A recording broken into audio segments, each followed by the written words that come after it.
It's termite season. Hi, it's me.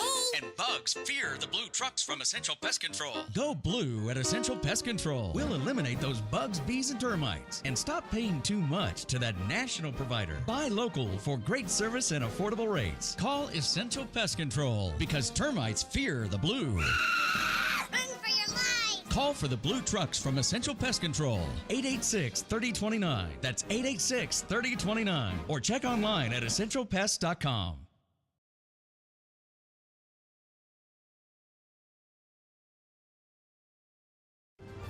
This is Eb Wilkinson with Wilkinson Wealth Management, where we manage money for gun owners. What does it mean to retire comfortably and remain comfortably retired? It means designing a plan that allows you to do the things you want to do, outpace inflation, and never run out of money in your lifetime. If you want to retire comfortably and remain comfortably retired, call me, Eb Wilkinson, at 777-1911. That's 777-1911 or WilkinsonWealthMGMT.com. I'm proud to welcome my good friends at Tucson Iron and Metal Retail to Inside Track as an advertiser. Jamie Kipper and her staff are conservation experts. They sell round and square steel tubing, metal plate and roofing materials, as well as new and used steel, aluminum, and stainless steel to ranchers, artists, interior designers, roofers, as well as you do-it-yourselfers out there. Tucson Iron and Metal Retail is open Monday through Fridays, 8 a.m. to 4:30 p.m., and Saturdays, 8 a.m. to noon. Tucson Iron and Steel Retail, 701 East 36th Street. Call 520-209-1576. That's 520-209-1576, or go to TucsonIronRetail.com. Come by and be sure to ask for Jamie. Tucson Iron and Steel Retail. This is what conservation and repurposing is all about. Welcome to Inside Track with Bruce Ash and Eb Wilkinson on the Live the Dream Media Network. Hey, welcome to episode 24 of Inside Track. Bruce Ash and Eb Wilkinson coming to you today live from the Live the Dream Media Studios in Marana, Arizona. We have another action-packed big Wednesday show for you today on Inside Track. Welcome back, Eb Wilkinson. Bruce, how are you? Good. How was the No Kings protest in New York City? It was great. Did you get arrested? No, I tried. The cops were too busy doing absolutely nothing. So I got up Saturday morning, big protest, go down to see it. There's thousands and thousands of people in Times Square because I was staying right at Times Square. Everybody had their signs. Everybody had their directions as to what to do. Got into the thick of things. Most people had absolutely no idea why they were there or what the real issues were. You know, and I talked. They thought it was still the '60s. A bunch of old people. It's a bunch of old. Yes. I talked to one of the cops. I said, "What's the deal? Are you worried about trouble?" He goes, "No. This is the only time they ever get out of the house." I said, "What is it? Sponsored by AARP?" You know, I don't get this. And then 12:30 comes, and it's over. And they all start going away, and I turned to. So they didn't have to disperse tear gas or fire. No, hoses these guys are on walkers and crutches and everything else. They went up to the Carnegie Deli and had a little schmear. Yeah, I talked to one of the cops. I said, "Okay, how is this ending right now?" He goes, "Well, that's all they had time for on the permit." So what are you talking about? Change your depends. Yeah, they go down and they get a permit, and they get it from this time to this time, and when it's over, everybody goes away. Well, and the cop said, "Yeah, we love it because it's overtime for us." Yeah, we've got to pay for those high rents and those incredibly high home prices in New York. And all these signs had the union label at the very bottom of it. Oh, that the produced by George Soros and company. Absolutely. Absolutely. Yeah. Well, join us directly is local political observer, not politician. Boy, you make the crappiest politician in the world, I think. You just let loose with everybody, Bill. Local political observer and critical thinker. That's what I think of when I think of Bill Sellers. In the second half of today's show, U.S. Air Force veteran, longtime Vail School Board member, and Republican candidate for LD17, Senator Chris King joins us. Shay, there's a little bit of reverb or something behind me. Thanks for joining us today on Live the Dream Media. Listen to us on the app, watching us on X, Facebook, YouTube, and other platforms. All of our shows are available. Did I just step on you? No. Don't worry about that. Okay. I'm used to it. Talk to us. I was at the No Kings riot. Call us at 771-5101 or send a message to us on the Live the Dream Media Facebook site. First half hour of today's show is brought to you by our good friend Eric Rudin at Essential Pest Control. Call Essential Pest to keep your home or business free from all forms of pests, insects, and weeds today at 886-3029. Hey, And I got to tell why don't you do the next section? I got to tell you, Bruce, Eric's company is so good, and I cannot keep from saying how professional, how great, how quick they those responded. guys are great. They were wonderful. Yeah. And Eric, I'm going to give you a call because we've got to get a termite treatment over at Tammy's place. Okay. Before we get rolling, a couple of quick announcements and requests. If your Tucson City election mail-in ballot is still sitting on your coffee table, I'm going to ask you why. Don't be a lazy knucklehead. Get out there, grab a pen. You're supposed to say, for Christ's sake. For Christ's sakes, grab a pen, get out there, vote for Janet Wittenbreaker and Jake Tolkoff for City Council.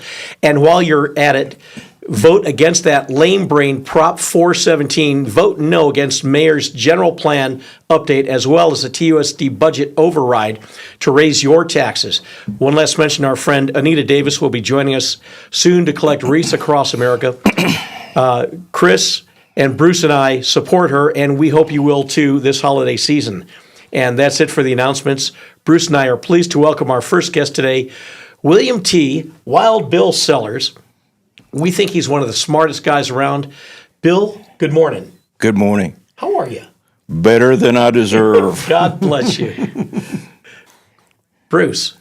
We think Bill's one of the smartest guys around, and I watch your emails on varied topics and think we may have been on a joint conference call at the same time at some point in time, but this is the first time we've met in person. Right, we have. Yeah, we had an Exactly. You've had an interesting and varied career. Before we get into the meat of today's talk, give our viewers and listeners a quick background on what you've done in terms of federal technology commercialization.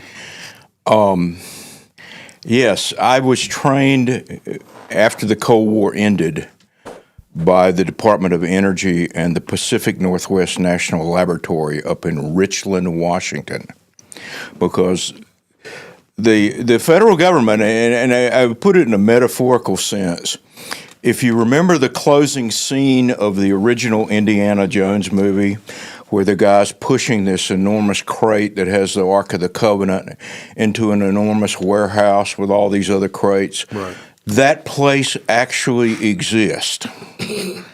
And what is in there is a lot of taxpayer-funded technology that does not have any national security implication, but it does have commercial applicability.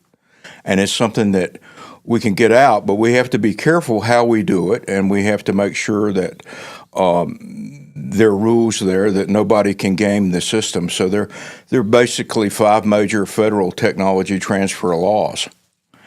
And this is the benefit of having a national laboratory in your city. And I think that Tucson, if we could clean some things up here in Tucson at some point, the Space Force may actually want their own national laboratory. And Tucson, in my opinion, could be that place. How likely is that to happen, though? Right now, it's not very likely at all. We have, Tucson has some major civic and social problems here, and I'm very concerned that the University of Arizona really is missing. They're also missing a tremendous opportunity in that kind of collaboration with a large federal R&D investment like that. Give us an example of what kind of projects are locked away, and what do you mean when you say we have to be careful about how it's deployed? Well, some of this stuff, when I say, let me take the second part of your question first. A large part of some of these technologies are enormously disruptive, and they literally can throw millions of people out of work within months or years of their introduction into the economy. So you have to be very careful, and then there are other things that when you stop and think about the internet itself was actually A government project. was a government project. It used to be called DARPANET, Right. and after the Cold War ended, they brought it out. And they commercialized it, and they said, let's bring it out. And it became it's a tree trunk with many, many branches. It's a tremendous tree trunk with many, many branches. So that's the kind of thing that you look for. A lot of projects up at the Idaho National Laboratory, we had a client that had invented a type of cutting device that used liquid nitrogen. Because when you were going into they were using it to cut up material inside the decommissioning of nuclear facilities. And you cannot, whatever you're using to decommission, you cannot leave a secondary waste stream. So we had this liquid nitrogen gizmo that would cut things up and they could haul it out. Well, it turned out, and that didn't create a secondary waste stream. It also is very tunable, that you could bring this thing down to a microscopic scale, and surgeons could use it in surgery, and that kind of issue there. Another technology that they had is a type of extremely short-lived radioisotope. Okay. That they can create in a special type of reactor, and this isotope has a 46-minute half-life. Wow! And it is only an alpha-emitting radioisotope. It does not emit beta or gamma rays. It has a 46-minute half-life. And then another technology came along that's a molecular Velcro, that they could attach this radioisotope using this guy's molecular Velcro technology to a monoclonal antibody. Let's say you had kidney cancer. Sure. They could draw a sample of your kidney cancer from you almost non-invasively, craft a monoclonal antibody, bind it to the radioisotope, give you a shot, and the monoclonal antibody would carry the radioisotope straight to the kidney cancer and bomb it, so to speak, with a radioisotope. And then it's done. And you'd be hot for about 48 hours until all that energy went away, dissipated. You'd be hot. But you have to set your medical clinic up almost right next to the reactor, because you can't ship these radioisotopes around the country, because they lose their shine, as they call it. They lose the shine after 46 minutes. Half of it is gone, and another 46 minutes, another half is gone. But it's perfect for what's called cell-directed radioisotope therapy, and that's an example. I'm having a senior moment on. So when you're doing this, when you were running this, you had to have a top secret clearance. I did not. No. Oh, really? I did not. Now, my wife is a former deputy director of Los Alamos Laboratories. So she had an SCI or Q clearance. She's even higher than that. Okay. And she was also the DOE director of the Idaho National Laboratory. Now, Idaho National Laboratory is going gangbusters right now because we're starting to recreate small-scale nuclear reactors called SMRs, small modular reactors. Like the one they're talking about for some of these data centers? Pardon me? Like the version that they're for the talking data about centers. for some of the data centers? Yes. So when your wife was there at Los Alamos, when was she there? She was there in the mid-20-teens. My daughter might know her. Okay. So, Bill, what you just described could be a groundbreaking sort of a medical advance. Right. AI. A lot of people think it's the best thing since sliced toast. Others say it could wipe out, like you talked about a few minutes ago, millions of jobs within a few years. Yes. If it was put into place. So, if AI is something positive and something good, how does that development and transmittal into society? How does that get managed so that it's not as disruptive, or is that even possible? I can't really speak to any expertise I have on AI, but I would say you've got to watch what they can do with it. And I think that AI, my own personal inclination is that there are a lot of bureaucracies that AI is going to wreak havoc on. Like? I think that AI has a clear danger for about 80% of the University of Arizona's operating model. How so? That's interesting. I think that AI, as my son is a senior engineer. He works for Elon at Tesla out in California. Right. And he's a mechanical engineer. He uses AI on a lot of stuff. He does a lot of big battery issues. They sell a lot of industrial-sized batteries for power balancing, for things like that, for industrial type of applications. But getting back to AI's effect on the University of Arizona, if you can produce an AI type of program, let's say you want a bachelor's degree in civil engineering, and you can produce an AI course that you go by for just a fraction of the cost of 4 years, assuming you graduate in 4 years, a fraction of your cost of everything at the University of Arizona, and this AI program can teach you individually and run labs and things like that, actually do experiments, do tests, grade tests, and it's certified. And you have various agencies or state areas. Oh, you got this AI proctored or this AI type of test or this AI curriculum that you paid maybe 5 to 10% the total cost of a normal 4 or 5 year degree. What would that cost at the University of Arizona? And even in state, what are you looking at? $250,000 a year? Maybe. Or something like that. Plus the time. I am really I'm very pessimistic what I see at the University of Arizona actually coming to grips with the whole idea that a giant chunk of their basic business model could evaporate very quickly. And part of that's evaporating anyway due to demographic changes. Exactly. That's the birth latest. Rates down and so on. That's the latest biggie there. That came. I wasn't even aware of this until there's a bunch of stuff on YouTube. There's a guy out there that reminds me of this guy Michael Burry, who was the guy that fingered the mortgage.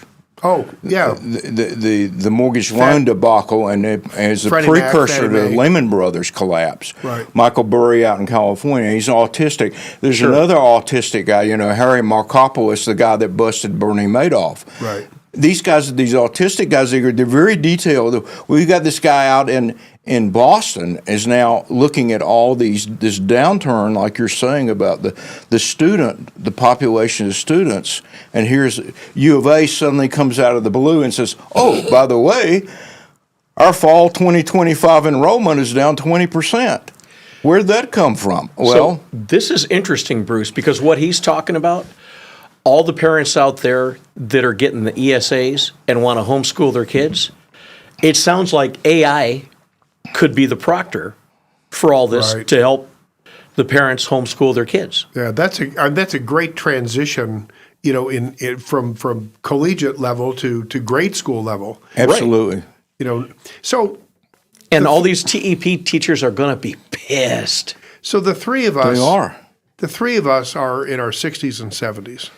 We come from a time when things moved much, much slower than what they do today. And the pace of life, the pace of technology, the pace of everything, it seems, has increased velocity over the past, certainly 10, 15 years, even faster than what it was, say, from the 70s through the turn of the century. Application of Moore's Law. Right? It is. It's a total it's a societal application of Moore's Law. So how fast as society members, how fast as societal organizations and norms and so on, how does that keep up with the pace of technology? Because one seems to be running, a 4.0, 100-yard dash, and the rest of us are kind of, lazing along in the, minute or so. Right. I think that people will come to value authentic time in their lives. They're going to have define that. There'll be authentic times in their life where they're with their family or they're with their community or with whatever it might be. And these will become even more valuable, these times, and the things that help them in the authentic time zone maintain that authenticity, so that it's a kind of compartmentalization. You're going to become even more compartmentalized in terms of it's just speaking with your family and this type of thing. You're going to have to have a certain element of discipline that you don't let these other issues, these other things that are so fast that you're talking about, that they don't bleed into the time that you want to set aside. So one of them is this damn phone. Exactly. Okay, and I love my sons. They're great. They're great Right. men. We're at the basketball game the other day. Mike, forgive me. I'm talking about you on air. I promise I'd never do that. But as we're watching the basketball game, there's Mike, and it wasn't a blowout. Also, it wasn't like a tied all the game either. And he's on Instagram looking at like little things. I'm like, man, I can't even imagine doing that. Right. So take that back 30 years ago versus now. When you watch people go to a concert, whatever famous artist that you think of, they're in there watching it with their phone. They're not really watching it. 30 years ago, 40 years ago, when we didn't have that, they were truly experiencing that concert. I don't understand things like this. Well, a good point about this, because we've allowed, and I see this coming, and with the adult, the thing that's just passed now, where they're going to want adult supervision or adult permission to get on like these X-rated sites, the OnlyFans and so on. the porn and all that stuff. But what you're finding is that my wife and I just went down to South America a couple of years ago for 6 weeks in Chile and Argentina in 23. I saw none of the kids down there except in a few spots in Santiago and Buenos Aires, on their phone. But the phone had become this marvelous utility device that everybody down there is networked on the phone, on their cell phone, for you to get restaurants and tours and all this other stuff via the telephone. So families are going to have to start becoming more disciplined in how they allow their kids to interact with all these appliances, these smart appliances. That's going to be very important, and that's kind of a segue.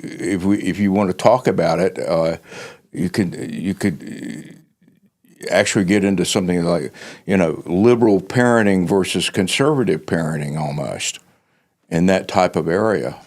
Well, Bill, sadly, the half hour that we had planned is vanished. It has gone like at the speed of light. Right. And we never got to our first question. Actually, I think this is one of the best segments we've had, not just since we came to Live the Dream, but maybe since we came on radio. We got to have him back on. Well, I'm hoping that For you an will, hour. I'm hoping you will come back with us, Sure. sometime soon, and perhaps even if you're willing or able, be kind of a semi-regular, because the things that you know, the things that the thoughtful thinking, the critical thinking that you've done, I think all of your life. This is stuff that more people need to understand, more people need to hear about. And they're not going to hear about it just listen to these two jabbermouths yakking away about political stuff. I think this has been one of the most enlightening times we've ever spent on the show. Well, thank you. And thanks for joining us. All right, when we return, GOP candidate for state senate, LD17, Chris King. No channel flipping. That's a relic of the old times. Yeah. Flipping channels. We'll be right back. Listening to Inside Track with Bruce Ash on the Live the Dream Media Network. Now a word from our sponsor. It's termite season. Hi, it's me. And bugs fear the blue trucks from Essential Pest Control. Go blue at Essential Pest Control. We'll eliminate those bugs, bees, and termites. And stop paying too much to that national provider. Buy local for great service and affordable rates. Call Essential Pest Control because termites fear the blue. Run for your life. Call for the blue trucks from Essential Pest Control. 886-3029. That's 886-3029. Or check online at essentialpest.com.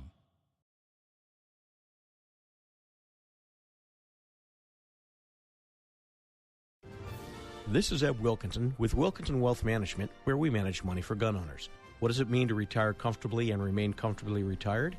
It means designing a plan that allows you to do the things you want to do, outpace inflation, and never run out of money in your lifetime. If you want to retire comfortably and remain comfortably retired, call me, Ed Wilkinson, at 777-1911. That's 777-1911 or WilkinsonWealthMGMT.com. I'm proud to welcome my good friends at Tucson Iron and Metal Retail to Inside Track as an advertiser. Jamie Kipper and her staff are conservation experts.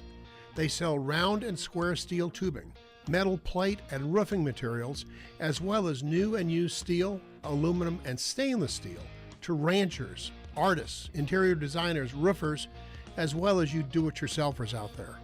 Tucson Iron and Metal Retail is open Monday through Fridays, 8 a.m. to 4:30 p.m., and Saturdays, 8 a.m. to noon. Tucson Iron and Steel Retail, 701 East 36th Street. Call 520-209-1576. That's 520-209-1576. Or go to TucsonIronRetail.com. Come by and be sure to ask for Jamie. Tucson Iron and Steel Retail. This is what conservation and repurposing is all about. Welcome back to Inside Track with Bruce Ash on the Live the Dream Media Network. Now back to our show. Welcome back to Inside Track. Boy, that last segment with Bill Sellers, That was it just great. blew my mind. And I'm hoping that David and the crew here get some good reels activity out of that, because I think it's going to blow everybody's mind. And Bruce, I got to tell you, I was serious when I said, look, we didn't even get to our first question. I know, we really and truly didn't. I mean, it probably comes as no surprise. We sort of script things out a little bit. And, Have an idea of what we're going to talk about. And, you know, just to kind of keep the things flowing, we didn't even get to the first question with this guy. And one thing led to another thing, led to another thing, led to another thing. All right, this portion of Inside Track brought to you by Ebb's great company, Wilkinson Wealth Management, who helps my family. Let him help you also. Wilkinson Wealth Management. Call Ebb today at 777-1911. Ebb? Hey, Inside Track is also brought to you by Essential Pest, Tucson Iron and Metal Retail, and my company, or Bruce's company, Paul Ash Retail, where they make great things happen every day. Bruce and I are pleased to welcome Vail School Board member, U.S. Air Force veteran, community leader, dad, joke author, and GOP candidate for Arizona State Senate, LD17. Welcome, Chris. And before we get into the serious stuff, how about a dad joke? Okay, one of the best ones out there is, what did the janitor say when he came out of the closet? Supplies!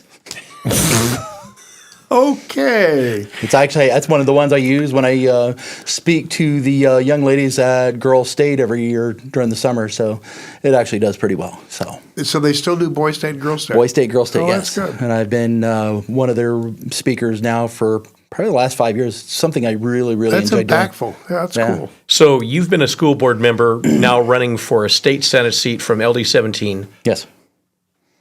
Why?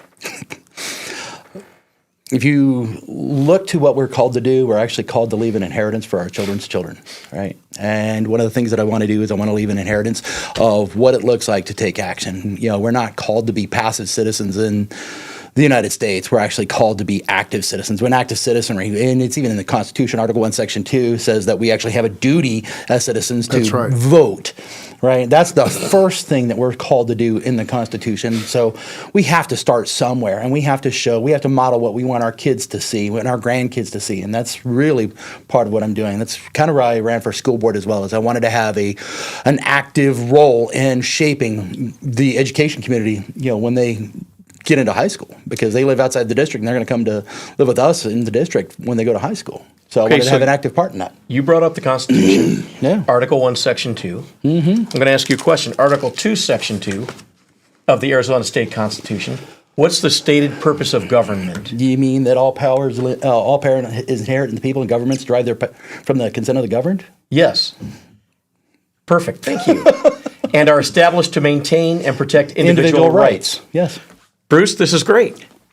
Well, it's always good to start out a political campaign knowing what we're supposed to do Absolutely. as an elected official and as a citizen. So, and the difference, one of the interesting differences is our Constitution, our American Constitution, is only 4 pages. It was 4 pages handwritten, right? Our current Constitution is 108 pages in Arizona. Yeah, it's crazy. So, Bruce tells me you've spent a lot of time talking to leaders and thinkers around issues on a statewide level. Including your last guest. And exactly. So, what areas have you been focusing on, and what's the most important thing you've learned so far? One, that if you're a lifelong learner, this is the best job for you because you're never going to cease learning. I went up to Phoenix yesterday and I was learning about tax policy. So I've got several resources on tax policy that I just barely started peeling through this morning because yesterday I was up in Phoenix, came back, we had a Turning Point event at St. Philip's Plaza and went out there and we were talking to constituents, we were talking to business owners, talking to my friend Art DeQueto, right, and Grant Kruger. So, we were talking to a lot of people out there and, really just, staying busy. So I haven't had a chance to get into the tax policy stuff. I just barely started touching it. So outside of that, that's one. Education policy, education funding is another one that we've really been, everybody's focused on right now because we're seeing declining birth rates, we're seeing declining enrollment rates and everything else, and we're seeing school districts close schools. And these are things that affect everything, but the declining birth rates is just one piece of school funding. So if we don't have the kids, then they're not going to get funded. If they're not getting funded, then and there's a bigger societal problem. It is. If we're not reproducing enough in order to have a growing population. Absolutely. So we need, schools need people to make babies, after they're married and after they graduate high school. That's exactly right. Yeah, in order. Yeah. Graduate from Graduate high school, get married, Yes. and then have kids. Yes. Yeah, so you've been focusing on education as a Vail school board member. Yes. So much so, I even went back to school and got a master's degree in educational administration and supervision. How long did that take you? So normally it's a 2-year program. I did it in 15 months, 16 months. All right. So Talk briefly about the lawsuit affecting the state educational funding, which has a huge price tag if the court forces the state to change their funding again. Right. So the capital funding suit is actually one that says that the way that the legislature funds Arizona Capitol building and everything else is unconstitutional. Well, right now the legislature is appealing that. So we're looking possibly 3 to 4 years down the road before we even see any type of resolution on that. At least that's the current consensus right now. It could actually go, and the judge say, nope, that's it, and it's done. And then the legislature will actually have to be compelled to fund capital research or capital funding out there. And right now, I think the last number that I saw was between $230 and $300 million, and that's just to get caught up. That's not even new funding. So that's capital funding. Capital funding, yes. So if school attendance is lower because there's fewer kids, I mean, the population continues to grow, people continue to move into Arizona, but if school age population is down, is there a need to build a bunch of new schools? Well, right now, what we're seeing is we're seeing districts actually trying to right size, and there are several districts in Arizona that are looking to close schools. So I was just in Phoenix on Friday and Saturday, and Scottsdale Unified is actually looking to close schools. Amphi is looking to close schools.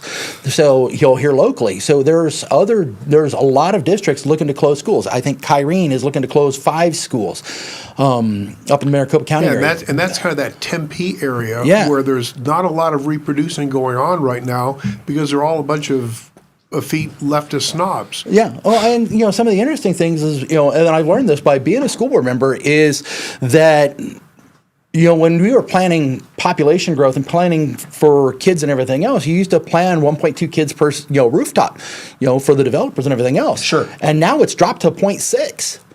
So we're not even getting the full number of kids. That's the red line, man. Yeah. That's the red line. So we're really. So at is that because young people aren't coming in and reproducing, or is that because old people are coming in and not reproducing? I think it's a mixture of both. Yeah, that's a great point, Eb. I really do. I think it's a mixture of both. Kids are not leaving home as young as they once were. I left home when I was 20, because after I graduated high school, I went to work, and then I got tired of getting laid off, and I joined the military. Right. So I was barely 20 years old when I left for the military, and haven't been back since, other than to visit. So, but kids now are, they're staying till they're 26, 27, even up to the mid-30s. Almost like Italy. Mm-hmm. Really? Yeah. So, Chris, Yes, sir. you become a school board member down there in Vail. Mm-hmm. You had not done that before. No, absolutely not. What were you doing prior to that? Oh, By the way, I'm setting you up. But I'm letting you know ahead of time I'm setting you up. All right. So prior to that, I was just very, very active in the party. So I was retired. I'd been a contract instructor after I retired. That's kind of what got me involved in education. They say that if you go ahead and tell everybody your plans, God's going to stick his finger in the mix, and he's going to really mess you up and kind of drive you off in a different direction. And who knew? Because I had avoided higher education for my entire career because I didn't want to go back to the schoolhouse and be an instructor because it takes you out of the operational environment. Needless to say, right after I retired, I end up down at Fort Huachuca as an instructor and really, really got involved in the educational arena. And that, coupled with public safety, got me kind of invited to talk to some people at the state level, here locally, that were dealing with school safety, because we were dealing with some school safety issues, mid 20-teens, whatnot. So, give me an example of what you mean by a school safety issue. So we were talking, the people that were talking to me were looking at physical safety. They were looking at infrastructure safety. They were cybersecurity type things. It was a myriad of complex topics. So they were looking at finding the various ways without the political aspect of keeping kids safe. And then I was actually out in Virginia at a course learning about being a better, field director and, getting, youth involved in the political arena, because that's really where we need to start. We need to get the kids, actively learning about the process, because we haven't got kids, we're not teaching kids what we need to be teaching them on the civic side. And we're getting better, but we're not quite there. So I was there. I get a text message. Hey, there's a long-term substitute teacher position open.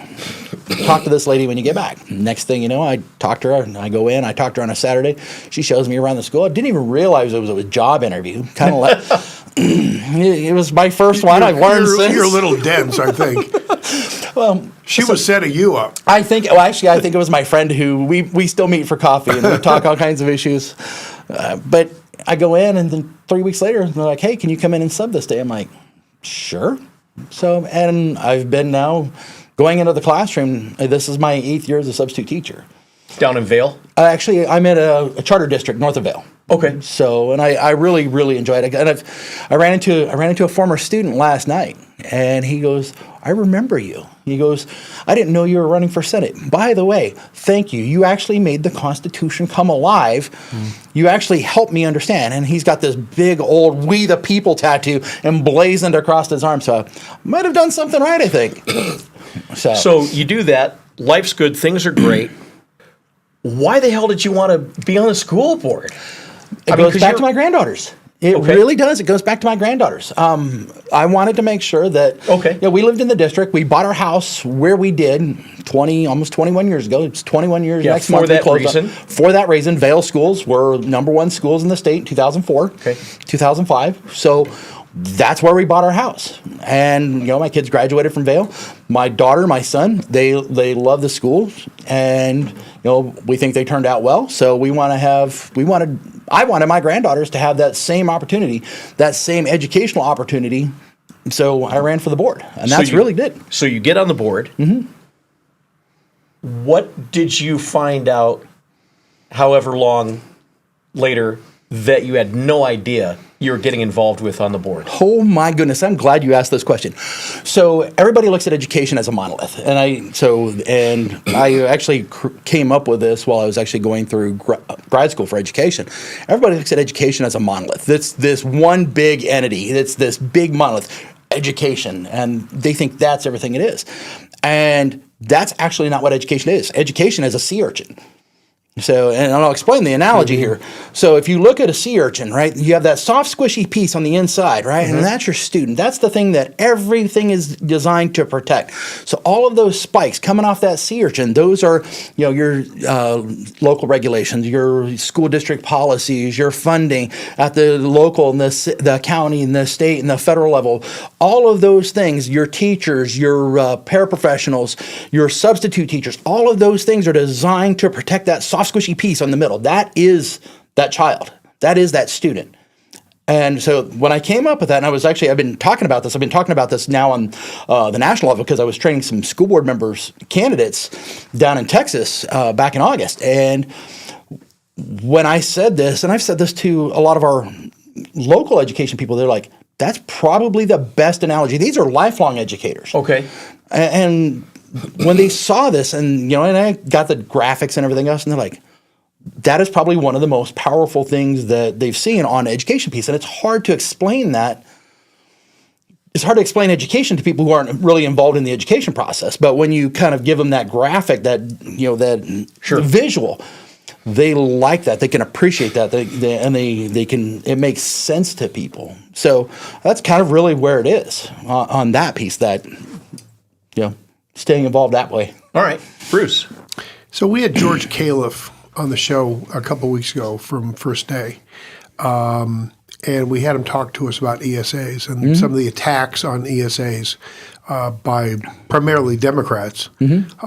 Talk about your position on the growth of ESAs here in Arizona, and the good, the bad, and the ugly.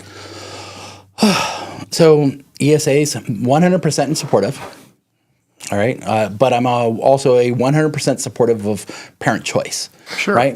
I think that's really that's the basis of ESAs. Absolutely, and there are some things that I disagree with on the ESA thing. So I serve as the clerk on the Vale School Board, so I review every voucher that comes out of the school district. And every school district has that person that reviews all those vouchers, and you review that. You see what's actually being spent, and you have that duty to ask questions. You question it.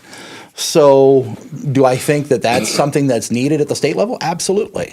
And it's not that I want to see ESAs go away, but I want to see some level of accountability, on that. And it's not like I want to automatically approve everything or automatically disapprove everything. I want to just see that review. I want to see an equitable level of review on ESAs for that money that's being spent. So make sure it's being spent properly. Yeah, make sure it's being spent properly. And there's fraud And there's properly might waste not in- even be the correct word. Yeah. There's fraud and waste in every governmental entity. Wherever there's money spent there. You see it in the federal government, every federal government department, every state government department, usually municipalities, has a fraud, waste, and abuse program where you actually Is the go government still shut down? Yes. Okay. Last Yeah, it's almost hard to tell, isn't Yeah. it? So, unless you go out to the VA hospital, then usually Right. you can see a few people that aren't normally there. So, but yeah, you have to look at that, and you try to weed out those exorbitant expenditures where they are and when they happen, so you're not having to peel it back as fast later down the line. Sure. So yes, I'm fully supportive of VSAs, but I do want to see that independent review, and I understand that $2,000 automatic approval with that review after the fact, and that's risk-based auditing. So it's similar with other areas, but maybe we could actually get it down a little bit lower. I don't know. So I don't have the answers to everything. Contrary to popular belief, we don't know everything. Yeah. So you talked about being a substitute teacher, long-term substitute teacher. Mm-hmm. What have you learned from that experience? What's the greatest story that you could tell about a classroom event? And then what have you learned from being a teacher in the classroom? That kind of translates now as you make it to the Senate. Mm-hmm. Okay, and now you're in charge of helping fund and hopefully regulate in a positive sort of a fashion education in the state. So one, education funding is extremely complicated. At the classroom level, one of the best stories that I have, and I actually talk about it in my book, in my dad joke book, the young lady who's graduated high school now, I was just talking about her earlier this week with the teacher who recruited me. Went into the classroom. This was right after COVID was over. She was still wearing a mask and everything. And you could look at her. You could look at her, and you could see that she was kind of broken. You could see, the way she carried herself, she was broken. Shoulders forward, always looked down, and the soul was it was damaged really at that point. And usually I start my classes just like we started the show today. I start with a dad joke, and I always try to keep that energy up, all the way through that class. And I have students always ask me, "How do you do this?" I said, "Because I'm here for you," and that's really what it is. I'm here for you, and I'm going to try to come back to that. But I start the class with a dad joke, and this girl comes up and asks me, and she's got her mask on and everything, and she tells a dad joke, and it was okay. It wasn't bad. And then she tells another one. I was like, okay, now we gotta get to class. I'm gonna back up a minute though. This is the cool part. The prior class that we were in, I was auditing my friend's class, and this young lady was standing up giving a stand and deliver speech. And she had the microphone in front of her, but you couldn't hear her voice barely. She had her Chromebook up in front of her face, and you couldn't see her face. You couldn't even see her mask. You could barely hear her voice. And we gave her some constructive criticism, and not, to build her up, because her voice was, you knew her voice was in there, but her soul was kind of, her soul was wounded really at that point in time. And we got into the class the next time, that next period, and she told those dad jokes, and you could see it, and the dad joke that I told, this is one that this is my absolute favorite dad joke, is why'd the soldier flush the toilet? Why? It was his duty. So, this young lady, she turned bright red, just laughed and laughed, tears rolling down her eyes, and that's what got her to tell dad jokes. And that was it. That was the last time, I saw her. A couple weeks later, I'm back in the classroom, and I come around the door. I come around the corner of the building, and the students are like, "You did this to us," and they were indignant. They were like, and I'm like, "Wait, what's going on?" I'm just going to set down my laptop and my lunch bag. What's going on? And they're like, and they were mad. And the teacher that recruited me, he's like, you realize you created a monster. I'm like, okay. So I go set my stuff down. I come back, and here she comes. This young lady. It was like her soul had been electrified. There was no mask on her face. Her posture had changed. Everything about this young lady had completely changed. And she was there, and she was just dad joke after dad joke after dad joke after dad joke. And she just had everybody going. But everything changed based on that one dad joke about a soldier flushing the toilet. That's great. So now, taking that back, you asked, how is this going to tie to the Senate? You have to find, when we get money to school districts, we have to get the right people in the classroom, because not everybody has a teacher. Not everybody can be a teacher, because there is an art and a science to it. And they call that the pedagogy. That's that art and the science that goes into it. And we have to find the right people. We have to pay them. We have to pay them appropriately, right? But we have to find the right people. And we get the right people in the classroom. We pay them appropriately. We keep them in the right spot, right? We give them the opportunity to shine, right? And if you've ever read the book, Never Eat Alone. I haven't seen it. It's a great book. One, you have to make those connections, right? And then another one's Good to Great. You have those books there. They're really, really good at helping develop those teachers. So Keith Ferrazzi and Jim Collins. So those are the authors, by the way. Great books, and they're great for professional development. Professional development has to be part of what we're doing with educators, and it can't be some outside necessary. And this is probably going to get me banned from a lot of the professional education consulting groups, which I'm okay with. You have to have the teachers who are in the classrooms every day, who are seeing these kids, because these teachers actually do this. Every day. So they're the ones that need to be leading their professional development.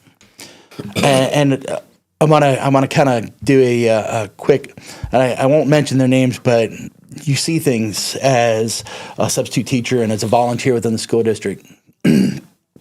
And I do reading mentoring, peer mentoring. I do reading tutoring for fourth grade students, and that's so much fun, because we have a reading That's issue. an explosive time in a kid's life. It third is. and fourth grade. Yeah. And reading wise and so on. Yeah. So, and I love to read. I learned to read when I was 3. So, reading has been this really, really big thing for me. So, I'm sharing that with other kids and helping them learn to read, because it expands their mind into things that they can't even, fathom at that point in time. So, and then I do peer mentoring for, at-risk teens as well. So, things that you don't hear, things that are never seen in the classroom, all those unseen things that go on in the background. I was at a peer mentoring event the other day, and this young man, and there's a lot of financial issues in his life. But what I see every time that I go in there, I see teachers and staff taking things out of their own pocket to make sure that these kids have every opportunity and get everything that they absolutely need. So I just wanted to throw that out there. So a quick question. We don't have much time left. We have probably about 7 minutes or so left, and still have some other things to get to. Teachers unions, or teachers associations, I guess, as they're referred to here in Arizona. How strong are the teachers associations here in Arizona? And are all of the stories negative about them, or is there any good to them? What good are they doing in the educational system? You're obviously, you have, I don't think you're going to get an endorsement from them anyway, so I don't think you're burning any bridges behind you. Probably not. I'm not sure exactly how strong the teachers unions are, but I believe that their strength is dependent upon their school district. Vail, we don't have a union. We don't have a collective bargaining agreement in the district, so we only have a few teachers who are involved with the association. So how does that affect not having a collective bargaining agreement in Vail? Mm-hmm. How does that impact, good or bad, recruiting and hiring good teachers? We are, we hire the best and the brightest that we can get, and our superintendent or assistant superintendent sit down with every teacher candidate, and they interview them as well. So, and we've got 2,300 staff out in Vail. So they sit down with every teacher candidate, and if it's not a right fit, it's not a right fit. Thank you for time. Yeah, so it's interesting that they do that, and yet they are so highly rated versus some of the school districts that have that collective bargaining, and the parents are pulling their kids out of there. So and parents have a variety of different reasons for pulling their kids out of a government school. What's the Vail experience been with respect to children who have made the decision along with their parents to leave the Vail district and do something either charter or private school? So the Vail School District, we don't have any privates or charter schools in our district. We do have some homeschool parents, and again, I fully support that parental choice. Yeah, sure. Because I think that's important, because parents are the best gauge of their kids. If all the teachers in the district modeled what you've just modeled here, and it's no secret to any of our viewers. I mean, I've known Chris for a number of years. This is the Chris that I've always known, maybe a bit more evolved and aware, but this is the same guy that I've known for a long, long time. Yep. And a workhorse, not a show pony. You're right. And believe me, I know you've been sweating away like all the other grunts who make things happen. So talk about that. Which part? The being the grunt? No. In terms of why kids leave Vail School District. So we don't have very many that leave the district, though. We actually have I want to say about 8% of our district are open enrollment. So we got kids that are coming. So people actually seek. People come in, the district. Absolutely. They want to flow towards excellence. Absolutely. I guess. Right. And we offer, we're a lighthouse district for special education. We've got a lot of special education students. We offer a lot of very great programs. We, on top of the special education programs, we offer a number, I think it's 23 now, it's what we're up to, career and technical education programs. We got kids who graduate high school and go to work and pull six figures right out of high school, just because it's amazing. That's what we do. It's amazing that people don't see this more, Bruce. Right. So, when we talked last year, and you had Frank Antonori on, right? We were talking about career and technical education. You're not going to find a stronger advocate for career and technical education, because when I came back from, overseas, and I, finished my last year in high school, I was a career and technical education kid. They called it VOTEC then. Yep. Right. So I was a construction trades kid. So, and I went out and I learned the various construction trades, and that's what I did after high school. So, and I just got tired of getting laid off, 2 different seasons out of the year. So, especially being in the Midwest. So it's like, okay, so I joined the military, and then I learned another trade, and then I learned another trade, and I just, again, continuing to learn. Life learner. Absolutely. And I think there's a lot of people serving in the state legislature who long forgot or maybe never knew about life learning. You could be a real fresh air coming into that body. Oh yeah. So in the past couple of minutes that we've got left, so you get elected. Mm-hmm. You're going to be dealing with Katie Hobbs. She loves her. Maybe because we have a government. We have a new governor possibly coming in. You might be.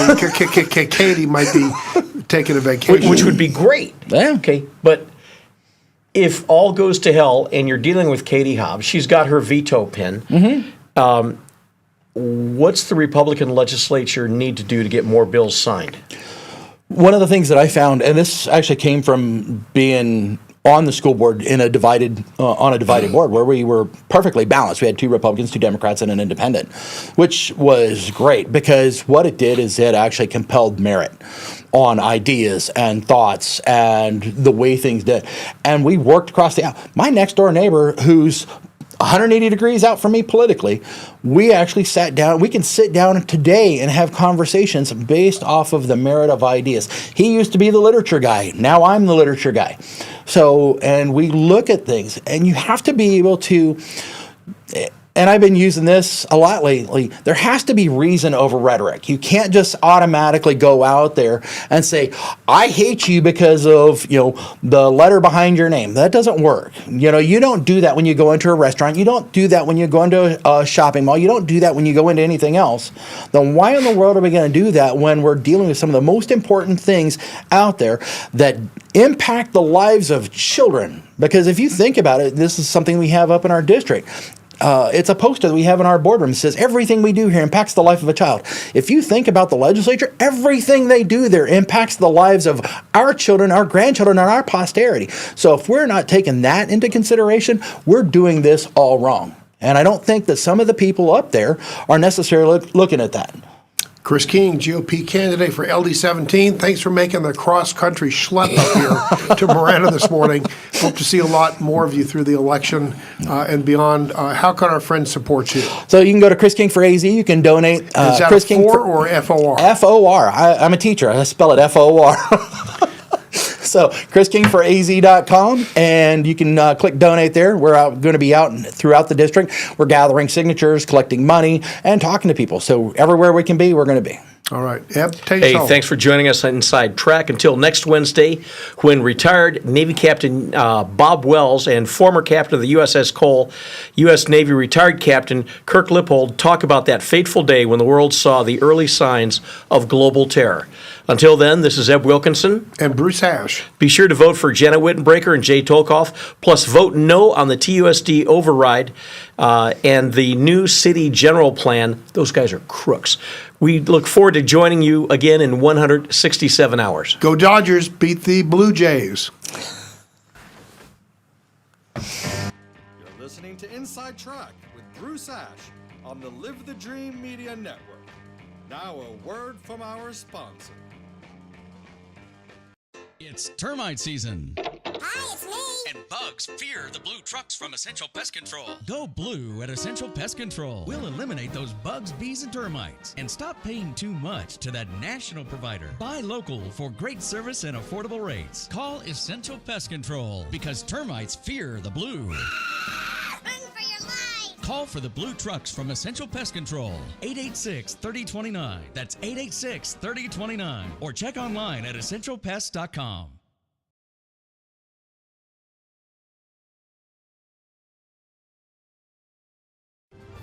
This is Eb Wilkinson with Wilkinson Wealth Management, where we manage money for gun owners. What does it mean to retire comfortably and remain comfortably retired? It means designing a plan that allows you to do the things you want to do, outpace inflation, and never run out of money in your lifetime.